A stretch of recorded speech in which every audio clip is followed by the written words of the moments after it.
The stars hung like frozen tears over Pine Ridge Valley, Montana, casting pale light across the dirt road that hadn't felt tires in weeks. October frost settled early this year, biting even at midday, but especially at midnight when most souls were tucked away warm, except for Wyatt Harmon. He stood on his weathered porch, rifle propped against the railing, coffee gone cold hours ago.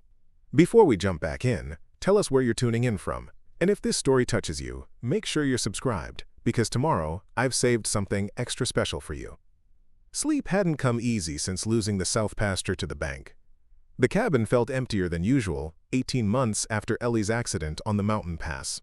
His gaze drifted across the expanse of his remaining land, still grand enough to get lost in, but shrinking with each passing season. The distant rumble caught his ear first. An engine straining, desperate. No one came this way. The main road had been rerouted 5 years back, leaving his property forgotten by all except the tax collector. The headlights appeared around the bend, weak and flickering, illuminating patches of gravel as an old station wagon crawled toward his gate. The vehicle lurched to a stop, engine sputtering before dying with a wheeze and rattle. Wyatt reached for his rifle, not pointing, just holding. Old habits from too many winters alone. The driver's door creaked open, slow and hesitant. Then she emerged like a ghost, tall and slender, dark hair pulled back in a practical braid, her face half hidden in shadow. But those eyes, they caught the moonlight like river stones after rain. "Mr. Harmon?" Her voice carried across the yard, steady despite the exhaustion lining her face. Wyatt stepped forward, boots crunching frost. "Who's asking?" "Rebecca Winters." She straightened her spine, hands trembling slightly but chin raised. Aaron's wife. The name hit him like a physical blow. Aaron Winters. His brother's son. The nephew he hadn't seen in 15 years, not since the family split over the inheritance. Not since words were said that couldn't be unsaid. "Aaron sent you?"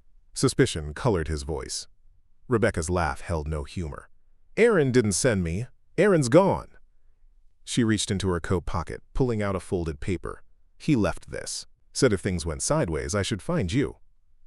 From the back seat came a soft whimper, then another.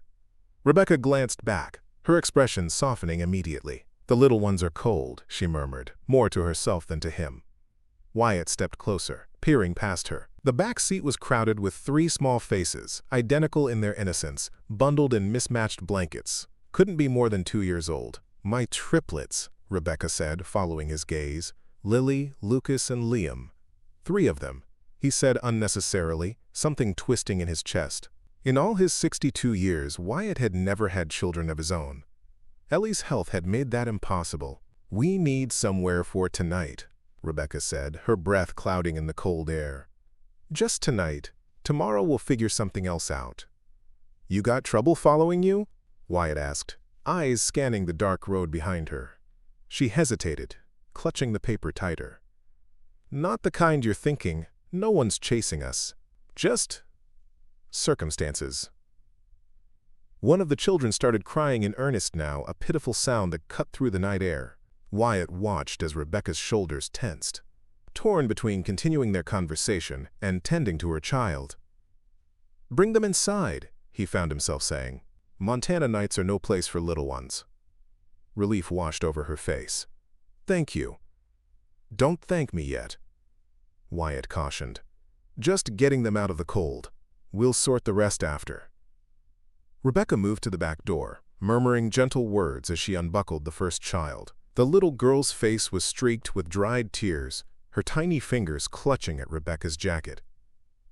The boys followed, one calm but wide-eyed, the other still whimpering softly. Wyatt held the cabin door open, feeling strangely like a visitor in his own home as this woman and 3 small children crossed his threshold. The cabin was sparse but clean, a fire still burning low in the hearth. Rebecca guided the children to the warmth immediately. "You can put them in the spare room," Wyatt said, gesturing down the short hallway. "Second door? There's a bed, blankets in the chest." Rebecca nodded, gathering the triplets close. "Come on, little ones, let's get you warm." While she settled the children, Wyatt built up the fire, put on fresh coffee, and tried to make sense of what was happening. Aaron's wife, Aaron's children, family he hadn't known existed until 10 minutes ago. When Rebecca returned, her face looked even more exhausted in the firelight. She sank into the chair opposite his, accepting the mug he offered without a word. "They're asleep?" he asked. "They're good travelers. Have to be." Her fingers worked at the folded paper, smoothing it against her knee. "We've done a lot of that lately. Traveling." Preparing and narrating this story took us a lot of time, so if you are enjoying it, subscribe to our channel. It means a lot to us. Now back to the story. "That note." Wyatt nodded toward it. "What's it say that brought you all this way?" Rebecca unfolded it carefully, as if it might disintegrate. "It's short." Typical Erin. She cleared her throat. "Old man Harmon owes me. Pine Ridge Valley, Montana. If you ever need somewhere safe, he'll take you in. If he doesn't, show him this." She turned the paper toward him. At the bottom was a shaky signature, and beneath it, in different handwriting, "I acknowledge the debt. Wyatt Harmon." Quote. Wyatt took the paper, recognition dawning slowly, his own handwriting from 15 years ago. The promissory note he'd signed the night Erin left, drunk and angry, demanding his father's share of the ranch right then and there. The money that should have been his brother's, if his brother hadn't died overseas before their father's passing. "I paid this," Wyatt said, voice rough. "Sent a banker's draft to his last known address 2 months after he left, full amount plus interest." Rebecca's face fell. He never mentioned that. She took the paper back, fingers trembling slightly. "I'm sorry for wasting your time. We'll leave at first light." "I didn't say that." Wyatt studied her face, seeing the strain around her eyes, the careful way she held herself. "Where's Erin now?" Her eyes dropped to the mug in her hands. "Don't know exactly. Left 4 months ago. Said he had business opportunities in Canada. Promised to send for us." A bitter smile touched her lips. 3 weeks later, our rental got foreclosed. Landlord hadn't been paying the mortgage with our rent money. Then I found that note in Erin's things. Wyatt leaned back, digesting this. Those children in there? They his? Something flashed in Rebecca's eyes. Pride, determination, maybe both. "They're mine," she said firmly. "And yes, they're his too. At least on paper." "What's that mean?" "On paper?" Rebecca sipped her coffee, gathering her thoughts. Erin wasn't present much after they were born. Triplets weren't in his plan. 1 baby was overwhelming enough for him, but 3? She shook her head. He started taking longer business trips, coming home less. When he left for Canada, I think we all knew he wasn't coming back. Outside, the wind picked up, rattling the windows. The old cabin creaked in response, familiar sounds to Wyatt's ears. He studied the woman across from him, this stranger connected to him through a nephew he barely knew. "Stay," he said suddenly, surprising himself. "If he signed that note himself." Rebecca looked up sharply. "What?" "That signature. If it's really Erin's, you can stay. At least until spring." "Why would that matter?" Wyatt stood, moving to a drawer in the sideboard. He pulled out a yellowed envelope, extracting a birthday card from years ago. The only communication he'd received from Erin as an adult. Because Erin has a distinctive way of writing his name, the only Corona A has a particular slant, and he crosses the final S with a line that curves up. Rebecca looked down at the note, then at the card Wyatt held. The signatures matched. "I don't understand," she said softly. "Why would that matter to you?" Wyatt returned to his seat, suddenly feeling every one of his 62 years. Because if he signed it himself, then whatever else he did or didn't do, he made provisions for his family. Means there's something of my brother still in him. The silence stretched between them, broken only by the popping of the fire. "We don't have anywhere else," Rebecca admitted finally. "But I can't accept charity. I can work. I've done ranch work before. My father had horses in Wyoming." Wyatt nodded slowly. "Place could use a woman's touch. And I've been meaning to hire help with the stock." "Why are you doing this for strangers?" "You're not strangers," Wyatt said gruffly. "Those children have Harmon blood. My brother's grandchildren." He cleared his throat. "Besides, winter's coming. No place for little ones to be on the road." Rebecca's eyes filled with tears. She quickly blinked away. Just until spring, she agreed. Then we'll figure something else out. Morning came with a fresh dusting of snow and the unfamiliar sound of children's voices in the kitchen. Wyatt woke disoriented, memories flooding back. Rebecca. The triplets. Aaron's note. He dressed quickly and made his way to the kitchen, pausing in the doorway at the sight before him. Rebecca stood at the stove, one child balanced on her hip while another sat on the counter beside her, tiny hands clasping a wooden spoon. The third played on the floor with Wyatt's old tin cups, arranging them in patterns only a toddler could understand. "Hope we didn't wake you," Rebecca said, spotting him. "Lily's an early riser, and once she's up, they're all up." "Been getting up with the sun for 40 years, Wyatt replied, moving to the coffee pot. "Don't mind the company." The little girl on Rebecca's hip studied him with solemn eyes. "That's Liam," Rebecca said. "He's the quiet one. Lucas is my helper here, and Lily's the architect on the floor." Wyatt nodded to each child in turn, feeling strangely formal. "Ma'am," he said to Lily, who giggled in response. "I found some oatmeal," Rebecca said. "Hope that's all right. We'll need to get supplies soon. Growing children eat more than you'd expect." "Town's 20 miles east," Wyatt said. "Can head there after breakfast if your car will make it." Rebecca's expression clouded. "The engine's been making that noise for weeks. Don't think she'll start again without repairs." "Got my truck," Wyatt offered. "We can use that." Breakfast was a chaotic affair, with more food ending up on the children than in them. Rebecca moved with practiced efficiency, wiping faces, preventing spills, answering endless questions from Lucas, who'd apparently decided morning was for conversation. "Mr. Harmon," Lucas said, struggling with the name. "You got horses?" "5 of them," Wyatt answered. "Work horses, not riding ponies." Lucas's eyes widened. "Big horses? Big as that door," Wyatt confirmed, finding himself smiling at the child's wonder. "Can we see them?" Lily chimed in from her place on the floor. Rebecca intervened. "Mr. Harmon has work to do, children. We're guests here." "Horses need checking," Wyatt said, surprising himself again.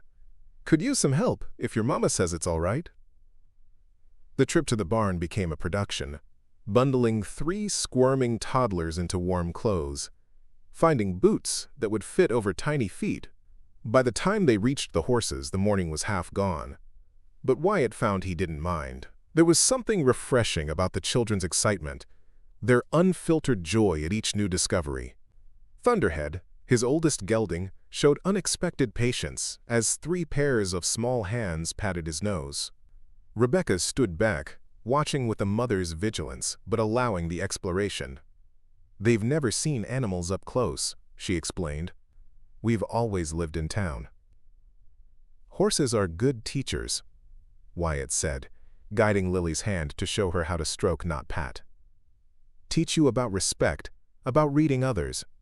Horse always knows what you're feeling before you do." As the children investigated the barn, finding endless fascination in ordinary tools and hay bales, Wyatt found himself studying Rebecca. In daylight, he could see the strain more clearly, the worry lines around her eyes, the way her clothes hung loose on her frame, the careful way she rationed her smiles, saving them for the children. "How long has Aaron been gone?" he asked quietly when the children were occupied with a barn cat they'd discovered. 4 months. 2 weeks. 3 days, she answered without hesitation. "Not that I'm counting." "And no word at all?" Rebecca shook her head. "The last time he called, he said he was close to a big deal. Something about timber rights. After that, nothing." She straightened a hay bale the twins had disturbed. "I kept telling the children he'd call soon. Then I stopped promising that." Wyatt nodded, understanding more than she realized. Hard to raise 3 alone. Harder to raise 3 with someone who resents them, she countered, then looked immediately regretful. "I'm sorry. That wasn't fair." "Seems plenty fair from where I'm standing." Their eyes met briefly, an understanding passing between them. Rebecca looked away first, calling to Liam, who had wandered toward the tack room. Later, after they'd made the trip to town for supplies, after the children were fed and bathed and tucked into the spare room bed, Wyatt and Rebecca sat on the porch despite the cold. The night sky spread above them, stars impossibly bright in the clear mountain air. "Aaron never mentioned you," Rebecca said finally. "Not until I found that note. I knew he had family, but he always said there'd been a falling out." Wyatt sipped his coffee, considering his words. "My brother, Aaron's father, was the younger son. Died in Desert Storm before our father passed. When the old man died, he left everything to me with instructions to give Aaron his father's share when he turned 25. He paused, memories rising unwelcome. Aaron showed up on his 25th birthday, drunk and angry, demanding it all right then. Said he needed it for a business venture. "Let me guess," Rebecca said dryly. "A can't-miss opportunity." Wyatt nodded. "I offered him a partnership in the ranch instead. He wasn't interested. Wanted cash. We argued. I told him his father would be ashamed." His voice roughened. "Shouldn't have said that." He stormed out, came back with a lawyer friend who wrote up that note you have. I signed it, promising his father's share in cash within the year. "And you paid it? All of it?" "Every penny," Wyatt confirmed. "Sold the East pasture to do it. Sent it certified mail. Never heard if he received it." Rebecca was quiet for a long moment. "He received it," she said finally. "That's when we bought the house in Idaho. The one he lost in a poker game 2 years later." The confession hung in the cold air between them. "I'm sorry," she added. "You should know what kind of man he became. Before you let us stay." Wyatt studied her profile in the dim porch light. "Seems to me I'm not letting Aaron's family stay. I'm letting yours stay. Different thing entirely." Rebecca turned to him then, eyes glistening. "Thank you," she whispered. As October melted into November, the cabin slowly transformed. Rebecca's touch appeared everywhere, curtains washed and mended, floors swept clean of years of bachelor living, meals that included vegetables and fresh bread. The triplets brought noise and chaos and unexpected laughter. Wyatt found himself rising earlier, staying up later, finding excuses to be around when the children were awake. He taught Lucas how to feed the chickens, showed Lily how to recognize animal tracks in the snow, carried Liam on his shoulders during evening walks to check the fence line. The spare room now belonged fully to the children, decorated with pine cones they collected and drawings tacked to the walls. Rebecca had taken the small office, converting the daybed there into her sleeping quarters. The arrangement worked, though the cabin felt smaller than ever, not in a cramped way, but in the way of a home being fully used. December brought heavier snow and the question of Christmas. Wyatt hadn't celebrated properly in years, but Rebecca insisted the children shouldn't miss out. They cut a small pine from the edge of the property, decorated it with popcorn strings and paper ornaments the children created with solemn concentration. "We should invite the neighbors," Rebecca suggested one evening as they sat by the fire, the children already asleep. "For Christmas dinner." Mrs. Larson mentioned how quiet the holidays are for her now that her husband's gone. "Mrs. Larson lives 8 miles away," Wyatt pointed out. "Not exactly next door."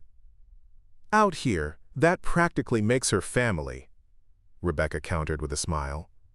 "Besides, she brings those molasses cookies whenever she visits. The ones Lucas can't get enough of." Wyatt found himself agreeing, though the thought of a house full of people made him nervous in ways facing down a mountain lion never had. The easy rhythm they'd established these past weeks felt precious, fragile.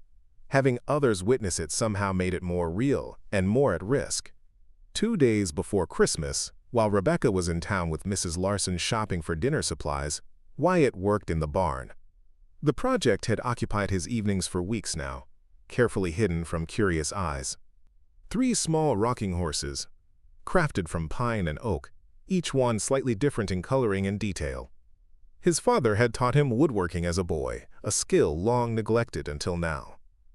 The work felt good in his hands, the careful shaping of wood into something that would bring joy.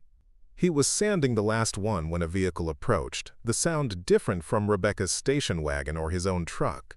Wyatt stepped out of the barn, wiping his hands on a rag, and felt his heart stutter. A sleek black SUV with rental plates had pulled up beside the cabin. A man emerged, tall and lean with a familiar set to his shoulders. The same dark hair as the triplets, the same chin as Rebecca. Aaron Winters had returned. Wyatt stood frozen for a moment, watching Aaron approach the cabin. The years had hardened his nephew's face, added streaks of gray to his temples. He moved with the confidence of a man used to getting his way, stopping only when he noticed Wyatt by the barn.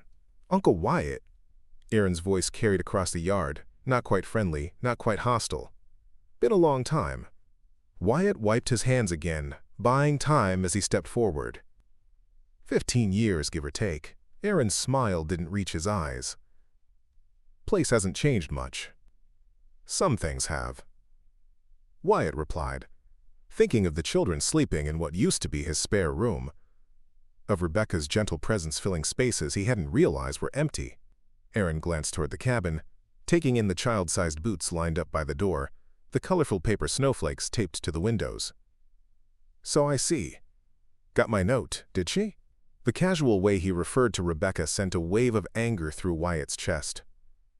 "She found it. After you abandoned her and 3 babies." Aaron had the decency to look uncomfortable. "It was a temporary situation. Business opportunity in Canada.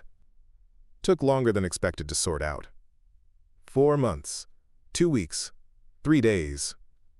Wyatt quoted Rebecca's count. "That's a long business trip." A flash of irritation crossed Aaron's face. "Didn't come here to be lectured. Where are they?" "Town?" Wyatt answered, moving to position himself between Aaron and the cabin door. "Christmas shopping." Aaron nodded, shoving his hands in his coat pockets. "Good. Gives us time to talk. Man to man." "About what?" "About how this is going to work." Aaron paced a few steps, confident as a wolf marking territory. "I've landed a development deal. Resort complex in British Columbia. I'm talking real money this time, Uncle Wyatt. The kind that sets a family up for generations." Wyatt said nothing, waiting.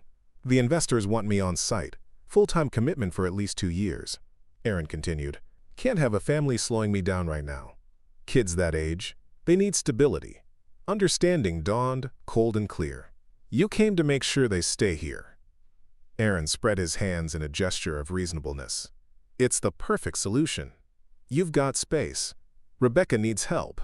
I need time to build something worthwhile for my children's future." "Their future needs a father," Wyatt said, the words sharp as icicles. "Not promises of money someday." Aaron's expression hardened.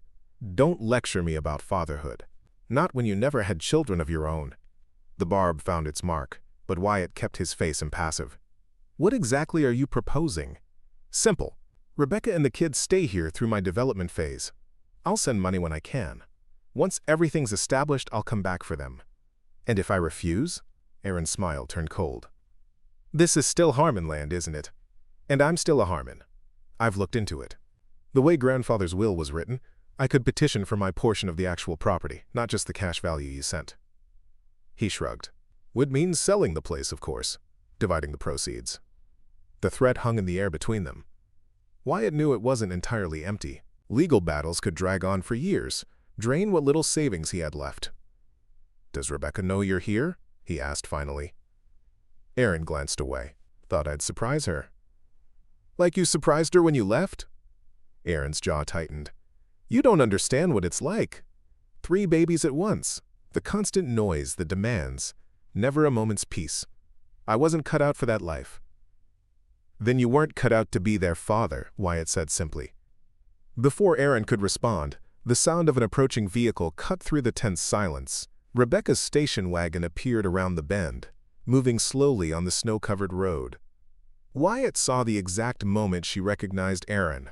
Even from a distance he could see her knuckles whiten on the steering wheel, her posture go rigid. The car rolled to a stop several yards away, and for a long moment she didn't move. When she finally emerged, her face was composed, giving nothing away. "Aaron?" she said, her voice neutral. "This is unexpected." Erin moved toward her, arms outstretched as if for an embrace. Rebecca sidestepped it smoothly, moving to the back of the car where Mrs. Larson sat with the triplets. "We should get the children inside," she said. "It's cold." What followed was a chaotic procession into the cabin. The triplets, bundled against the December chill, were too young to recognize the tension in the air. They babbled excitedly about town, about the Christmas tree they'd seen in the square, about the candy canes Mrs. Larson had given them. Mrs. Larson, a perceptive woman in her 70s, took one look at the situation and made a graceful exit, promising to return for Christmas dinner. Wyatt silently blessed her discretion. Once inside, Rebecca busied herself settling the children, removing snowy boots, hanging up tiny coats, all while maintaining a stream of cheerful conversation that effectively prevented Erin from speaking. Wyatt recognized the strategy for what it was: buying time, creating a buffer of normalcy before the storm. "Who's that man?" Lucas finally asked, pointing directly at Erin. The innocent question silenced the room. Rebecca knelt beside her son, her voice steady. "That's your father. Remember I told you about him? He's been away working." Three identical faces turned to study Erin with solemn curiosity. Erin shifted uncomfortably under their scrutiny. "Hey there," he said awkwardly. "You've all gotten big." "I'm Lily," the little girl announced, stepping forward. "That's Lucas, and that's Liam. I'm the oldest." "By 12 minutes," Lucas added importantly. Erin nodded, clearly at a loss. "Good to know." Wyatt watched the interaction with a mixture of anger and sadness.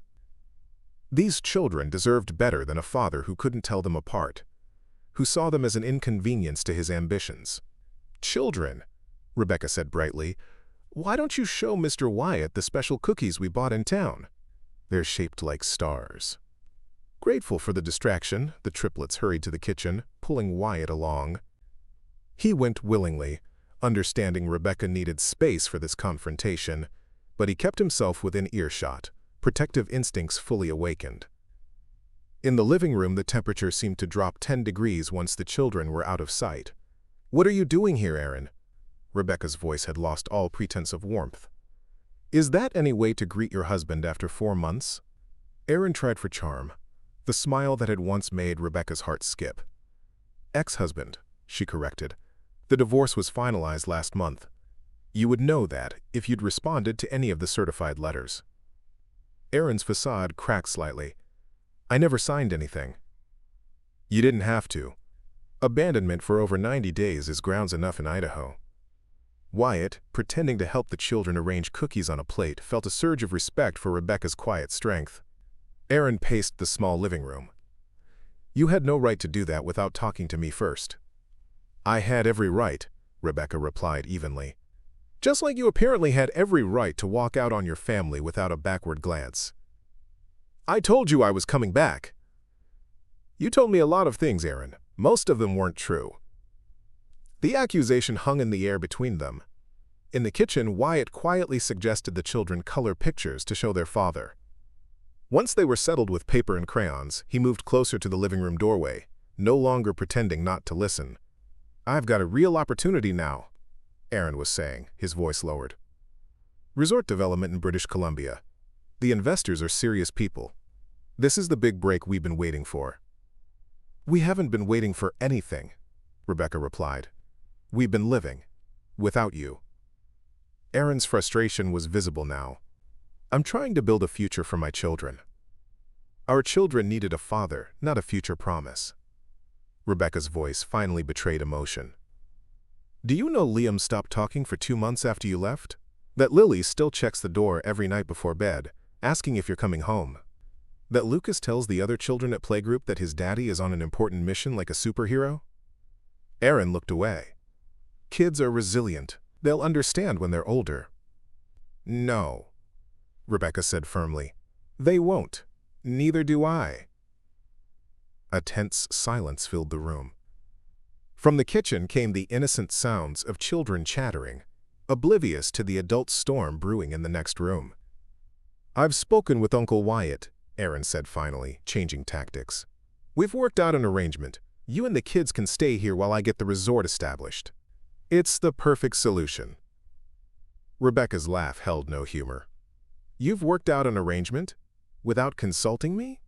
That's exactly why we're divorced, Aaron. Be reasonable, Aaron hissed, stepping closer. What kind of life can you provide for 3 children on your own? At least here they have space, stability. We're managing just fine, Rebecca replied, standing her ground. Wyatt has been more of a father to them in 2 months than you were in 2 years. The words struck home. Aaron's face darkened. So that's how it is? Replacing me with my uncle? Nobody's replacing anybody, Wyatt said, finally stepping into the room. Those children know exactly who their father is.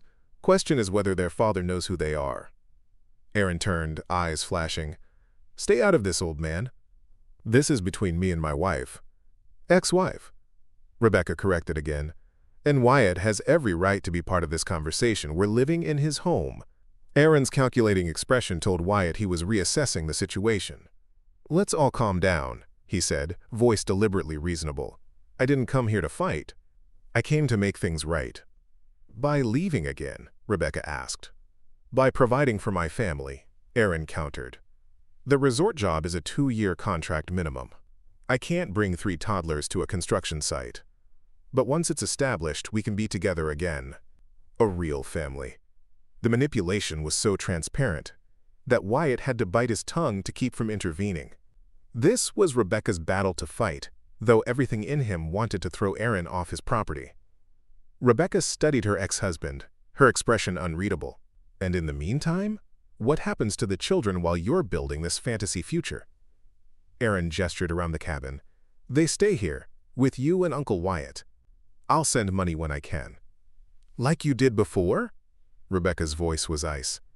We received exactly $200 from you in 4 months, Aaron. And that was only after I called your mother. Aaron had the grace to look embarrassed. Things will be different now. I've got backing, connections. No, Rebecca said simply. Aaron blinked. No what? No to all of it. No to your plan. No to your promises. No to your version of our future. Rebecca's voice was calm but firm. We're done waiting for you to become the man you keep claiming you'll be someday. Before Aaron could respond, Lily appeared in the doorway, clutching a colorful drawing. Daddy, I made this for you. She held up the paper shyly. The interruption deflated Aaron's building anger. He knelt awkwardly, taking the offered artwork. That's nice. What is it? It's our family, Lily explained patiently. That's you, and that's Mama, and that's me and Lucas and Liam. And that's Mr. Wyatt. And those are the horses. Aaron stared at the drawing, at the stick figures holding hands in front of a triangular house. I see. Lucas and Liam appeared behind their sister, each carrying their own drawings. Mine has the mountains, Lucas announced proudly. And the snow. Mine has the Christmas tree, Liam added, his voice softer, but no less eager. Confronted with his children's innocent affection, Aaron seemed at a loss. He accepted each drawing mechanically, murmuring appropriate words of praise. Wyatt saw the moment reality began to penetrate, as Aaron looked into 3 faces that resembled his own, 3 pairs of eyes that held no judgment, only hope. Why don't you children show your father the Christmas tree? Rebecca suggested gently. Tell him about the ornaments you made. As the triplets led a subdued Aaron to the small tree in the corner, Rebecca moved to stand beside Wyatt. He'll leave again, she whispered, so only he could hear. It's what he does when things get real. Wyatt nodded slightly. I know. Question is what happens before he goes. Dinner that evening was a strained affair. Aaron made efforts to engage with the children, asking questions about their lives, their interests. His attempts were clumsy but seemed genuine, as if he were truly seeing them as individuals for the first time. Rebecca maintained a careful neutrality, neither encouraging nor discouraging these interactions. Wyatt followed her lead, watching Aaron closely for any sign of his true intentions. After the children were bathed and in pajamas, Aaron asked to be the one to read their bedtime story. Rebecca hesitated only briefly before agreeing, though she remained in the doorway, observing as Aaron navigated the unfamiliar ritual. When the triplets were finally asleep, the adults gathered in the living room, the weight of unspoken words hanging heavy between them. "They're amazing kids," Aaron said quietly, staring into the fire. "Smart. Funny." "Yes, they are," Rebecca agreed. "They always have been." Aaron winced at the implied criticism. "I know I've made mistakes." "Mistakes are forgetting anniversaries or burning dinner," Rebecca replied. "What you did was a choice, a series of choices." "I panicked," Aaron admitted. 3 babies at once. It was overwhelming. I kept thinking if I could just make enough money, things would be easier." "Things were never going to be easy," Rebecca said. "That's not how parenthood works." Silence fell again. Wyatt considered leaving them to their conversation, but felt oddly protective of Rebecca, unwilling to abandon her to Aaron's manipulations. "The resort job is real," Aaron said finally. "Good money. Stability." "For you, perhaps," Rebecca replied. "But what about the children? Another disappearance? Another series of promises?" She shook her head. "I won't put them through that again." Aaron's expression hardened. "They're my children, too. I have rights." "Rights you forfeited when you walked out," Rebecca countered. "The divorce decree gives me full custody." "That can be challenged." Wyatt tensed, sensing the threat beneath the words. Rebecca, however, remained calm. "On what grounds, Aaron? Your stellar record as a father? Your consistent financial support? Your regular visitation?" Her voice was steady, but Wyatt could see the slight tremor in her hands. "No judge will overturn custody to a father who abandoned his children for half a year."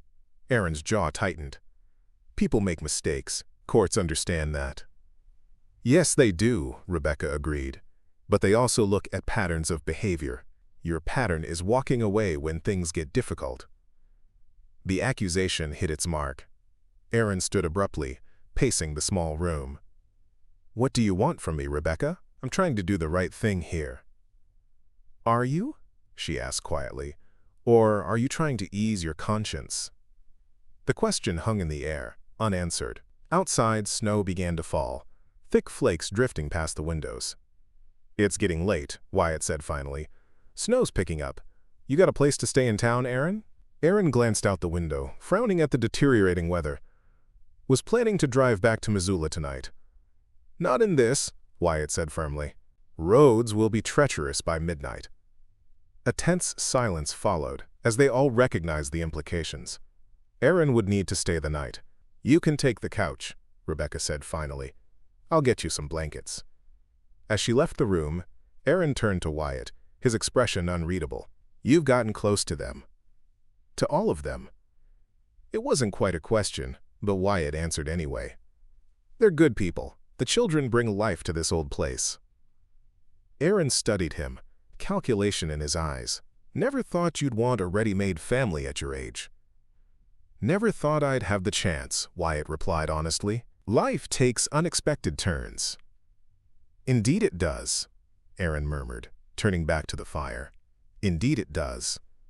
The night passed uneasily. Wyatt slept lightly, waking at every creak and settling of the old cabin.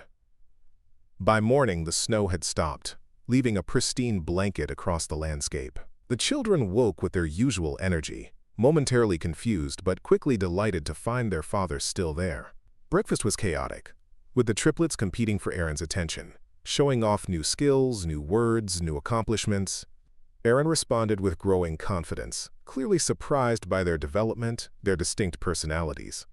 Rebecca moved through the morning routine with practiced efficiency, preparing meals, finding missing socks, wiping sticky faces. Wyatt observed the dynamics with a heavy heart, recognizing the shadow of what could have been a family if Aaron had been a different kind of man. After breakfast, Aaron asked to speak with Rebecca alone. Wyatt took the children to the barn, showing them how to check the horses, water troughs, teaching them to recognize which snowdrifts were safe to play in. All the while, his thoughts remained in the cabin, with Rebecca facing her past. When they returned, cheeks red from cold, stomachs grumbling for lunch, Aaron and Rebecca were sitting at the kitchen table, faces solemn. An official-looking document lay between them. "Children," Rebecca said, her voice carefully controlled. "Your father has something to tell you." Aaron cleared his throat, clearly uncomfortable. "I'm going away again," he said bluntly. "For work. It's an important job in Canada." 3 small faces registered confusion, then dawning comprehension. Lily was the first to react, her lower lip trembling. "You just got here," she protested. "I know, sweetheart," Aaron replied, awkwardly patting her shoulder. "But this job is special. It's going to help me build something important." "Can we come too?" Lucas asked hopefully. Aaron shook his head. "Not this time. It's not a place for children. But you'll stay here with your mother and Uncle Wyatt." "For how long?" Liam's quiet voice cut through the room. Aaron hesitated, glancing at Rebecca. "For a while," he said finally. "But I'll call and write letters." The children absorbed this information with the peculiar gravity of the very young, processing disappointment in their own ways. Lily climbed onto her mother's lap. Lucas kicked at the table leg. Liam simply stared at his father, eyes wide and solemn. "I have to drive back to Missoula today," Aaron continued. "My flight leaves tomorrow morning." "But it's almost Christmas," Lucas protested. "You have to stay for Christmas." Aaron looked genuinely regretful. "I can't, buddy. The job starts right away. But I've left presents for you to open on Christmas morning." The bribe fell flat. The triplets had experienced enough of life to recognize patterns, to understand that presents didn't replace presents. After lunch, Aaron packed his few belongings while Rebecca and Wyatt kept the children occupied. When it came time for goodbyes, the scene was painful to witness. The triplets clung to their father, extracting promises of phone calls, of visits, of eventual reunion, promises Wyatt suspected would be broken before the Montana winter released its grip. As Aaron prepared to leave, he beckoned Wyatt outside to the porch, away from Rebecca and the children. "I signed the papers," he said without preamble. "Full custody to Rebecca. No visitation requirements." Wyatt studied his nephew's face, searching for signs of manipulation. "Why?" Aaron gazed out at the snow-covered landscape. "Because she's right. I'm not father material. Never have been." He sighed, his breath clouding in the cold air. "Maybe someday, but not now. Not with 3 of them. They need stability," Wyatt said. "Not more broken promises." "I know." Aaron turned to face him fully. "That's why I'm signing them over. Clean break. Better for everyone." The coldness of the calculation struck Wyatt like a physical blow. "They're children, Aaron, not business assets." Something like shame flickered across Aaron's face. "They're better off without me. We both know it." He hesitated. "Take care of them, old man. They deserve better than what I can give them." Before Wyatt could respond, Aaron turned and walked to his rental car, not looking back as he drove away. Wyatt watched until the vehicle disappeared around the bend, a mixture of anger and relief washing through him. Inside, he found Rebecca sitting on the couch. The triplets clustered around her as she read them a story. Her voice was steady, her expression calm, but Wyatt could see the strain around her eyes, the slight tremble in her hands as she turned the pages. The children looked up as he entered, their faces solemn. "Did Daddy go?" Lily asked. Wyatt nodded, sitting down beside them. "Yes, little one." He did. "Is he coming back for Christmas?" Lucas pressed, hope still alive in his young voice. Rebecca and Wyatt exchanged a glance. "No, honey," Rebecca said gently. "He won't be back for Christmas. But we'll have a wonderful holiday right here, with Mrs. Larson and the horses and all of us together." The children absorbed this, processing disappointment in their individual ways. Then Liam, the quietest of the 3, climbed onto Wyatt's lap, nestling against his chest with complete trust. "We still have you," he said simply. The words pierced Wyatt's heart like an arrow, sweet and painful all at once. "Yes," he managed, his voice rough. "You still have me." As the day faded into evening, as the triplets were bathed and fed and tucked into bed, as the cabin settled into its nighttime quiet, Wyatt and Rebecca found themselves once again on the porch, despite the cold. The stars blazed overhead, distant and eternal. "He signed away his rights," Rebecca said finally, breaking the silence. "No visitation, no custody claims, nothing." Wyatt nodded. "He told me." "I should feel relieved," she continued, staring into the darkness. "No more legal battles, no more uncertainty. But I feel sad for them, she admitted. To be so easily discarded by their own father. Wyatt considered his words carefully. Some people aren't meant for family. Aaron's like his grandfather that way, always chasing the next big thing, never satisfied with what's in front of him. Rebecca nodded slowly. The resort job is real. He showed me the contract. Does that change anything for you? She turned to look at him, her expression resolute in the dim light. No, we're done waiting for Aaron to become someone he's not. The wind picked up, carrying the promise of more snow. Wyatt studied Rebecca's profile, admiring her strength, her certainty. What happens now? He asked quietly. Rebecca's hand found his in the darkness, her fingers cold but grip firm. Now we build something real, she said simply. For the children. For us. As they sat together under the winter sky, the future stretched before them, uncertain, but full of possibility. Inside the cabin, 3 children slept peacefully, secure in the knowledge that whatever came next, they would face it together. Christmas morning dawned clear and bright, sunlight dancing across the fresh snow that blanketed Pine Ridge Valley. Inside the cabin, excited whispers broke the pre-dawn silence as 3 small figures crept down the hallway, trying and failing to be quiet. Shh, Lucas, Lily hissed. You're too loud. Am not, Lucas whispered back. Liam's the one bumping the wall. Liam said nothing, simply clutching his stuffed horse closer as they made their way to the Christmas tree in the living room. They stopped in the doorway, eyes widening at the scene before them. The humble tree they decorated now had presents beneath it, wrapped in colorful paper. Stockings hung from the mantel, bulging with mysterious shapes. And in the soft glow of the Christmas lights, Wyatt and Rebecca sat waiting, coffee mugs in hand, smiling at their surprised faces. Merry Christmas, little ones, Rebecca said softly.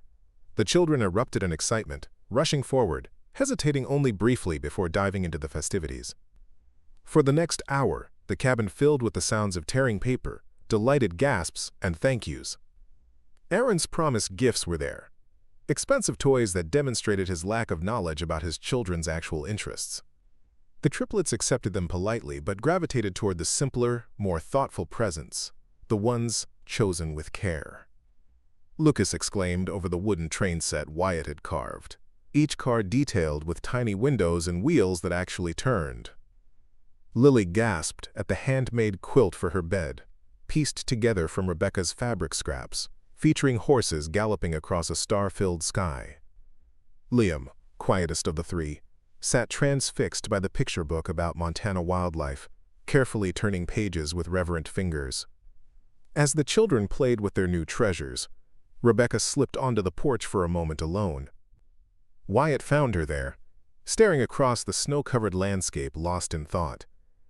Heavy thinking for Christmas morning, he said, offering her a fresh cup of coffee. She accepted it with a grateful smile. Just remembering last Christmas. Tiny apartment in Idaho. Aaron had been gone a month. The triplets had ear infections, all 3 of them. She shook her head. I never imagined we'd be here a year later. Life takes unexpected turns, Wyatt said, echoing his words to Aaron. Rebecca's eyes met his. Good ones, sometimes. The moment stretched between them, filled with unspoken possibilities. Then Lucas called from inside, urgently needing help with his new train, and the spell broke. Together they returned to the warmth of the cabin, to the day of celebration that felt like the beginning of something new. Mrs. Larson arrived for Christmas dinner, bringing her famous molasses cookies and a warmth that expanded to fill every corner of the small home. The children performed an impromptu Christmas pageant, with Lucas narrating, Lily playing all the animals, and Liam, to everyone's surprise, volunteering to be the baby Jesus. As darkness fell and Mrs. Larson prepared to leave, she pulled Wyatt aside, her weathered face creased with knowing. You found something special here, Wyatt Harmon, she said quietly. Don't let old ghosts keep you from reaching for it. Before he could respond, she patted his arm and was gone, leaving him to ponder her words as he watched Rebecca tuck exhausted children into bed. January brought bitter cold that tested the old cabin's insulation and Wyatt's patience. Pipes froze, The generator failed during a 3-day blizzard, and the road remained impassable for nearly a week. Yet in the midst of these challenges, a rhythm emerged. Rebecca's practical problem-solving complemented Wyatt's experience. The children's resilience brought laughter even on the darkest days. They played board games by lamplight, built blanket forts in the living room, took turns reading stories aloud. When cabin fever threatened, they bundled up for short expeditions to check on the horses or build snow forts. The triplets thrived on the routine, the attention, the security of knowing exactly where they belonged. February arrived with Aaron's first phone call in 6 weeks. The children gathered around the phone, eager for their father's voice, while Rebecca and Wyatt exchanged concerned glances. The conversation was brief, Aaron sounding distracted, asking generic questions that revealed how little he knew about his children's lives. After they hung up, Lily asked the question that hung in the air. "Why doesn't Daddy want to talk to us more?" Rebecca gathered her daughter close. "Your father loves you in his own way," she said carefully. "But some people aren't good at showing it from far away." Lucas frowned, processing this. "Is that why Mr. Wyatt loves us better? Because he's here?" The innocent question caught both adults off guard. Wyatt knelt to the child's level, choosing his words with care. "It's not about loving better or worse," he said gently. "It's about showing up, about being present for the people who matter to you." "And we matter to you?" Liam asked quietly. Wyatt's throat tightened. "More than anything in this world, little man." The children seemed satisfied with this answer, returning to their play with the resilience of youth. But later, after they were asleep, Rebecca found Wyatt on the porch, despite the freezing temperature. "The children adore you," she said, wrapping her cardigan tighter against the cold. Wyatt nodded, unable to find words for the emotions churning inside him. These past months had transformed him in ways he was only beginning to understand. "Aaron called me after he spoke with the kids," Rebecca continued.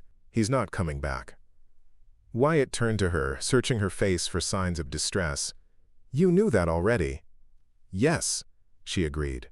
"But now it's official. He's taken a permanent position with the resort. Says he'll send child support when he can, but he thinks it's better for everyone if he stays away." Her voice remained steady, but Wyatt could see the pain behind her calm exterior. "For him, maybe," Wyatt said. "Not for those children." Rebecca sighed, her breath clouding in the cold air. "I've been thinking about what happens when spring comes." The statement hung between them, heavy with implication. Their arrangement had always been temporary, at least in words. Stay until spring, they'd agreed, when Rebecca first arrived with 3 small children and a note from Aaron. "We should talk about that," Wyatt said carefully. Rebecca nodded. "I've been offered a position at the elementary school in town. Teaching assistant, starting next fall." The news took Wyatt by surprise. "You've been into town without telling me?" "Phone calls," she corrected. "Mrs. Larson put me in touch with the principal. I interviewed over the phone during that 3-day blizzard." "Congratulations," Wyatt said, meaning it despite the hollow feeling spreading in his chest. "That's a good opportunity." "It would mean finding a place in town," Rebecca continued, watching his face closely. "The triplets will start preschool in September." Wyatt nodded, trying to imagine the cabin without them, without Rebecca's warmth, without the children's laughter, without the life they'd breathed into spaces long empty. "Of course," he said finally. "You need to do what's best for them." Rebecca studied him for a long moment. "And what about what's best for you, Wyatt? For us?" The question hung in the cold night air, dangerous in its possibility. Wyatt had lived alone for so long, had grown accustomed to the silence, to the predictable rhythms of solitary life. Yet these past months had awakened something he'd thought long dead, a capacity for joy he'd forgotten existed. "I'm not a young man," he said at last, "set in my ways. Never thought I'd have a family at this stage of life." "Is that what we've become?" Rebecca asked softly. "A family?" Wyatt met her gaze, finding courage he didn't know he possessed. "Feels like it to me. Has for a while now." Rebecca's smile bloomed slowly, warming the winter night. "Me too." March brought the first hints of spring, snow retreating from south-facing slopes, daylight stretching longer with each passing day. The cabin felt smaller somehow, as if expanding with possibilities. Rebecca began planting seedlings on the kitchen windowsill, tiny promises of the garden she planned for summer. The triplets, now solidly 3.5, grew more independent daily, full of questions, observations, dreams. Wyatt found himself planning in a way he hadn't for years. Repairing the sagging steps to the porch, measuring the small office for bunk beds, sketching ideas for a treehouse the children could use in summer. Small acts of permanence, of commitment to a future he was only beginning to envision. Late one afternoon, as the triplets napped after an energetic morning helping feed the horses, Wyatt found Rebecca at the kitchen table, papers spread before her. "Lease agreements," she explained, gesturing to the documents.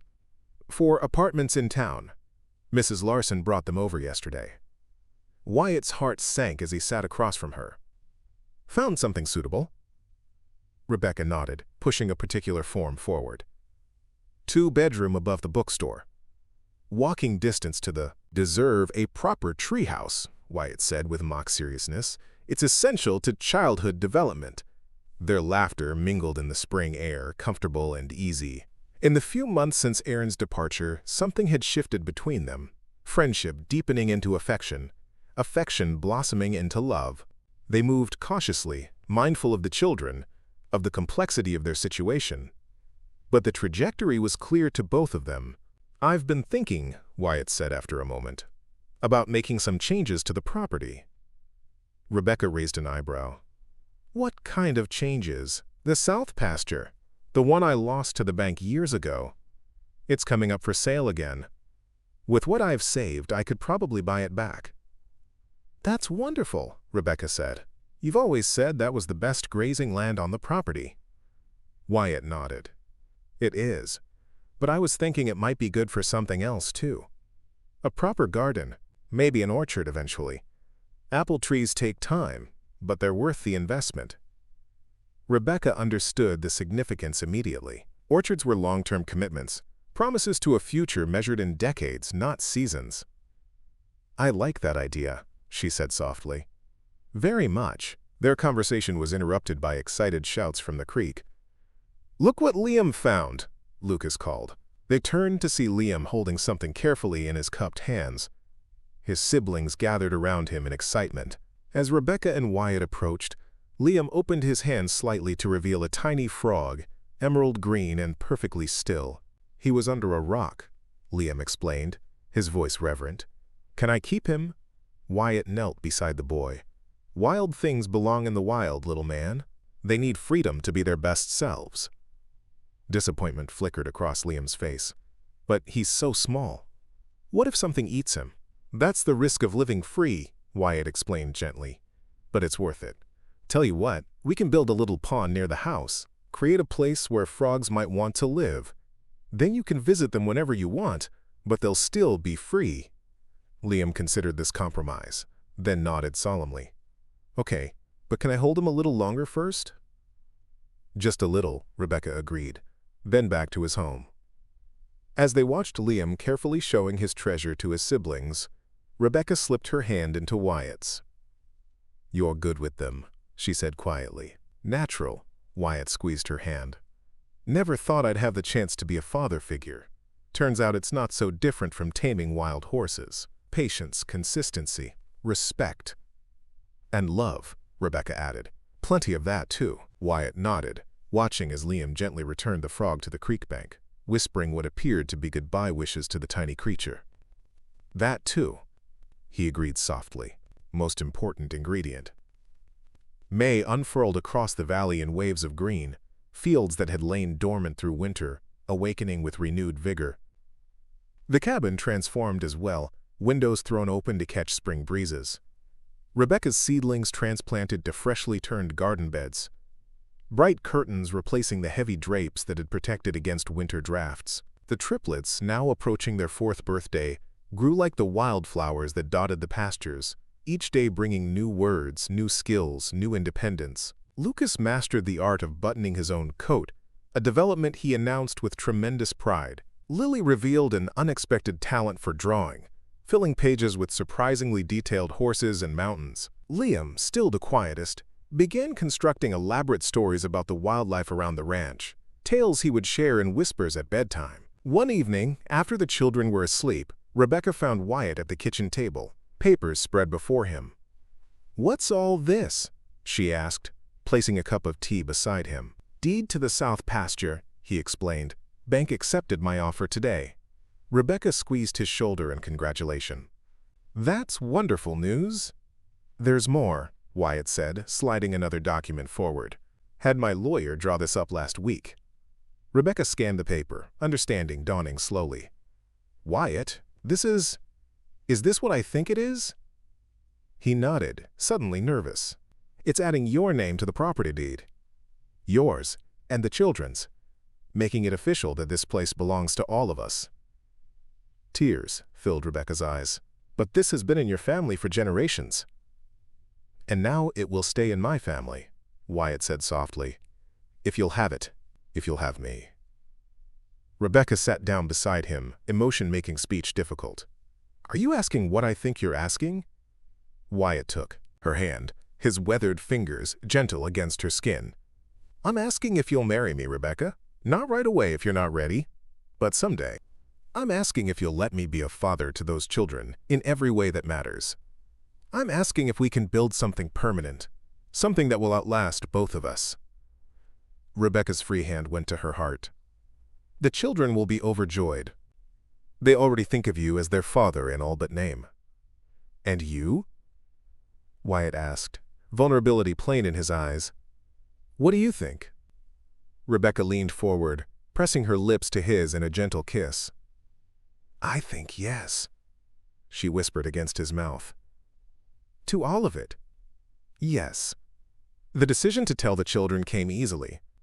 The next morning, as they gathered for breakfast, Rebecca and Wyatt exchanged nervous glances, like teenagers about to announce a secret. "We have something important to tell you." Rebecca began, drawing the triplets, attention from their oatmeal. 3 identical pairs of eyes focused on her with varying degrees of concern and curiosity.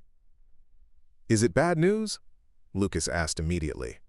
"Is someone sick?" "No, honey," Rebecca assured him. "It's good news. Very good news."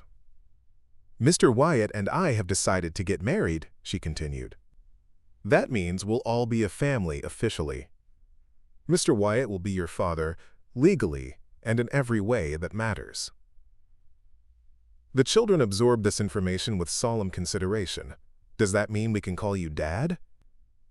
Lily asked Wyatt directly. Wyatt's throat tightened with emotion. "If you want to," he managed. "I'd be honored." Lily nodded decisively. "Good, Mr. Wyatt. Takes too long to say anyway." The practical response broke the tension, drawing laughter from both adults. Lucas immediately launched into questions about the wedding, about whether they would have cake, about whether he could wear his new boots for the occasion. Liam, as always, took longer to process, watching the conversation with thoughtful eyes. Later, as Rebecca prepared lunch, Liam found Wyatt in the barn brushing down Thunderhead after a morning ride. "Can I ask you something?" the boy said quietly.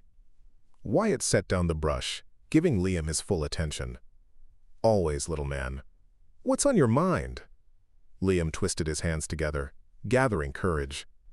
"If you're going to be our dad, does that mean our other dad isn't our dad anymore?" The question struck Wyatt's heart with its innocent complexity. He knelt to Liam's level, choosing his words with care. "Your father will always be your father," he said gently. "Nothing changes that. He gave you life, and that's important." He paused, making sure Liam was following. "But being a father is about more than just that. It's about being there, day after day. It's about bandaging scraped knees and reading bedtime stories and teaching you how to be a good person." Liam nodded slowly. "Like you do." "Like I try to do," Wyatt corrected. "And like I promise to keep doing for as long as I live." Liam considered this, his young face serious. "So we'll have 2 dads. One who made us, and one who stays." The simple wisdom of the child's assessment brought tears to Wyatt's eyes. "That's exactly right, Liam. And both kinds of fathers are important in different ways." satisfied. Liam stepped forward, wrapping his small arms around Wyatt's neck in a rare display of physical affection. "I'm glad you're the kind that stays," he whispered. June arrived with perfect Montana clarity, the kind of endless blue skies that seemed to stretch all the way to tomorrow. The wedding was simple, held on the ranch with only Mrs. Larson, the pastor, and a few neighbors as witnesses. Rebecca wore a sundress the color of wildflowers. Wyatt wore his best shirt, freshly pressed. The triplets, dressed in matching outfits they had helped choose, served as ring bearers and flower girl, taking their responsibilities with utmost seriousness. As they exchanged vows beneath the old oak that had sheltered generations of Harmons, Wyatt looked at the woman before him, at the 3 children who had changed his life, at the home they had built together from uncertainty and trust. "I, Wyatt James Harmon, take you, Rebecca Ann Winters, to be my lawfully wedded wife," he said, voice steady, despite the emotion welling in his chest. "I promise to love and cherish you, to support your dreams, to stand beside you through whatever life brings us." His gaze shifted briefly to the triplets, standing proudly beside their mother. "And I promise to be a father to Lily, Lucas, and Liam, to guide them, protect them, and love them as my own for all the days of my life." Rebecca's eyes shimmered with tears as she repeated her own vows, adding a promise of her own. "I vow to fill this ranch with laughter and love, to make it a true home for all of us, to honor the legacy of your family by creating one of our own," as the pastor pronounced them husband and wife.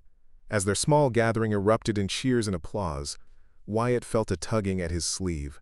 He looked down to find Liam staring up at him with solemn eyes. "Are we a real family now?" the boy asked.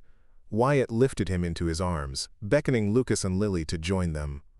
Rebecca stepped close, completing their circle. "We've been a real family for a long time," Wyatt said, his voice rough with emotion. "Today just makes it official for everyone else to see." As the summer sun bathed them in golden light, as the future stretched before them bright with promise, Wyatt Harmon held his family close, grateful beyond words for the midnight arrival that had changed everything, for the note that had brought them to his door, for the second chance he'd never expected to find. Sometimes, he reflected, the most precious gifts arrive when we least expect them, in packages we never anticipated. Sometimes love finds us in the winter of our lives, bringing spring when we thought the season had passed us by. And sometimes family isn't what we're born into, but what we build together, day by day, choice by choice, with patience and faith and an unwavering commitment to stay. Up next, you've got 2 more standout stories right on your screen. If this one hit the mark, you won't want to pass these up. Just click and check them out. And don't forget to subscribe and turn on the notification bell so you don't miss any upload from us.